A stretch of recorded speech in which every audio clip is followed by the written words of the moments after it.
Halo Talavers. Wah, gokil. Mobil-mobil dinasnya pada keren-keren bener nih. Yang punya siapa ya? Eits, secara logika pemilik mobil ini adalah kita semua loh. Kan dibelinya pakai uang rakyat. Meskipun secara nggak langsung mobil-mobil ini dibeli dari duit kita, tapi tetap aja mobil ini ceritanya lagi dipinjemin ke para petinggi-petinggi Polri.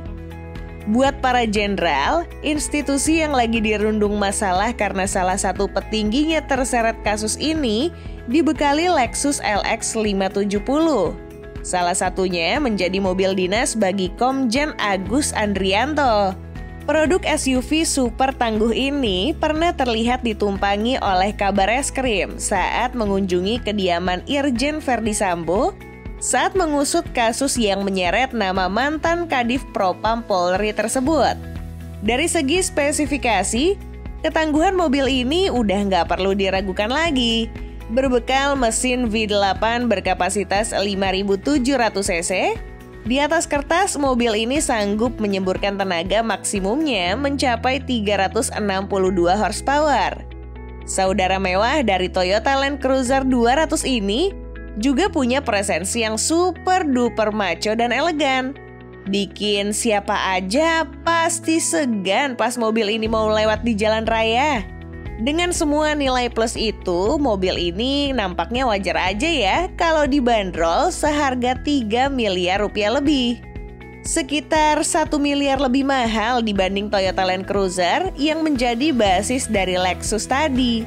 SUV leather frame besutan Toyota ini sendiri memang sudah menjadi pilihan terbaik yang belakangan dioperasikan untuk mendukung aktivitas para petinggi di tubuh Polri ini. Sebelum Jenderal Listio Sigit menjabat, mobil ini rupanya juga menjadi andalan beberapa nama Kapolri sebelumnya, yaitu Jenderal Tito Karnavian hingga terakhir Jenderal Idam Aziz. Ya emang sih, selain mobil ini punya tampang yang gagah dan gak ada obat, Land Cruiser juga terkenal sejak zaman dulu kala tentang ketangguhannya. Berguna banget kalau ada lawatan ke daerah-daerah yang kelihatannya nggak bisa dilewati sama mobil-mobil biasa. Tapi ternyata nggak semua pejabat Polri dimanjakan dengan fasilitas kendaraan dinas dengan harga selangit. Jenderal Sutarman yang memimpin Polri di tahun 2013 cuma pakai Toyota Kijang Innova loh. Ada beberapa alasan yang membuat beliau memilih mobil tersebut sebagai kendaraan dinasnya. Yang pertama, karena Kijang sendiri dinilai menghemat anggaran belanja dalam hal pengadaan mobil dinas. Selain itu, ia juga telah berniat untuk meneladani karakter dari mantan Kapolri Hugeng Iman Santoso yang hidup sederhana di masa kepemimpinannya.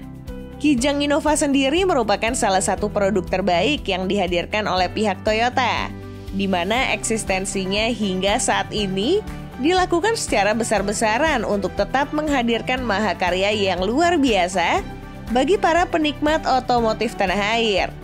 Meski pada masa awal kemunculannya diproyeksi sebagai mobil rakyat, bandrolnya saat ini udah masuk ke kategori rakyat kelas menengah atas. Itu karena mobil ini udah nyentuh 550 jutaan rupiah untuk tipe tertingginya. Itu baru ngomongin mobil yang kelihatan di Mabes Polri. Belum kehitung mobil-mobil dinas para petinggi kepolisian daerah dan kepolisian resor atau Polda dan Polres di seluruh penjuru Indonesia.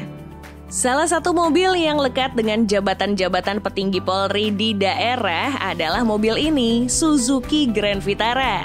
Dari segi harga jual, mobil ini sedikit lebih mahal dari mobil sebelumnya, di mana harganya berkisar 350 hingga 400 jutaan waktu baru dulu.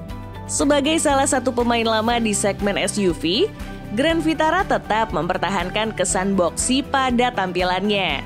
Sama dengan alasan mobil-mobil tadi dipilih jadi armada Randis alias kendaraan dinas Polri. Penampilan Vitara memang jauh lebih maco dan maskulin dibanding rivalnya di kelas yang sama. Apalagi ia juga menjadi satu-satunya yang berpenggerak roda belakang di kelasnya. Sayang, Vitara nggak lagi dijual di tanah air. Padahal yang barunya keren banget tuh. Sementara itu dari pabrikan lain, Hyundai juga mengambil alih satu posisi dalam catatan kepolisian sebagai kendaraan dinas. Tapi jangan ngarep mobil listrik macam Ioniq 5 atau LMPV kayak Stargazer ya. Secara garis besar, sedan satu ini lebih diprioritaskan sebagai kendaraan dinas kalangan perwira tinggi di tingkat daerah pada awal dekade 2010-an. Yap, sedan tersebut adalah Hyundai Sonata, rival Toyota Camry dan Honda Accord dari negeri gingseng. Bahkan nih, pihak kepolisian memesan sebanyak 127 unit Hyundai Sonata saat itu.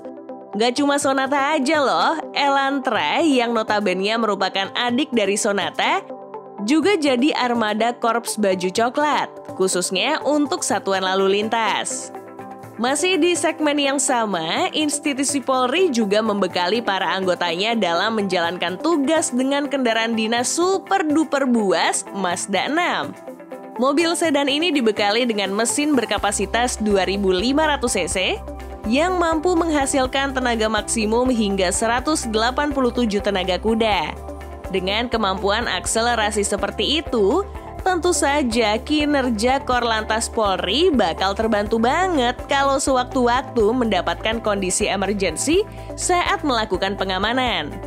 Nggak cuma punya kemampuan yang tokcer nih, mobil seharga hampir 700 juta rupiah ini juga memiliki tampilan stylish dan futuristik yang jadi kelebihan utamanya. Wih, mobilnya polisi lalu lintas emang pada keren-keren ya. Sama kayak produk dari Mitsubishi satu ini yang digunakan sebagai kendaraan operasional satuannya dalam menangani beberapa masalah keamanan. Mitsubishi Lancer EX.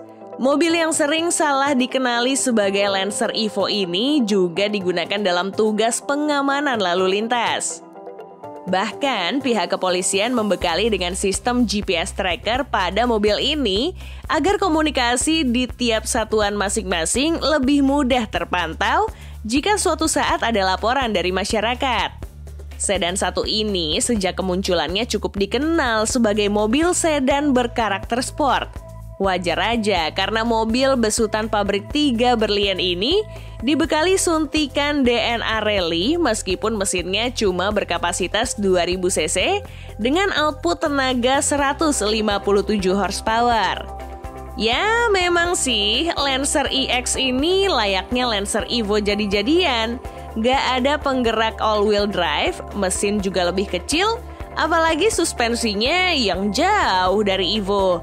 Tapi tenang, looks-nya tetap persis banget sama Evo. Seenggaknya bagi orang awam, ya kan?